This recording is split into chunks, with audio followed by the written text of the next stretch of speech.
మామ మన స్టూడెంట్స్ పడే బాధలో ఎవరికి అవసరం లేదు మామ. మన పేరెంట్స్కి కావాల్సింది మన మార్క్స్, సొసైటీకి కావాల్సింది మనం ఎప్పుడు ఫెయిల్ అవుతాం, మనల్ని ఎలా జడ్జ్ చేయాలనే. ఇంకా జాబ్స్ అంటావా, మనం నేర్చుకున్న ఎడ్యుకేషన్కి జాబ్స్ వచ్చే లెవెల్లో లేదు మమ్మ. ఇంకా జాబ్స్ రావాలంటే ఎలా వస్తాయి మమ్మ? నేను ఒక ప్రామిస్ అయితే చేస్తాను మీకు మమ్మ. నేను చెప్పిన కీ స్కిల్స్ని మీరు స్కూల్ లైఫ్ నుండి కాలేజ్ లైఫ్ వరకు ఇంప్రూవ్ చేసుకుంటూ వస్తే 80% ఆఫ్ రియల్ స్కిల్స్ మీరు నేర్చుకుంటారు మమ్మ. మమ్మ బయటికి వెళ్తూనే మన సీనియర్స్ పడే బాధలు అయితే మీరు పడరు కదా మమ్మ, పడకూడదు కూడా మమ్మ. నేను సీరియస్గా చెప్తున్నా, ఇది మీరు ప్రాక్టీస్ చేస్తే మాత్రమే మీరు సక్సెస్ అవ్వగలరు మామ. ఐ థింక్ పేరెంట్స్ కష్టం తెలిసిన ప్రతి ఒక్కరూ కూడా కష్టపడతారు అనుకుంటున్నా మమ్మ.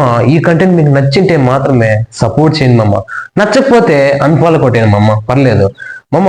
నేను యూత్ కి మోటివేషన్ ఇచ్చి సక్సెస్ వైపు నడిపించాలనేదే నా డ్రీమ్ మమ్మ. మమ్మ థ్యాంక్ యూ.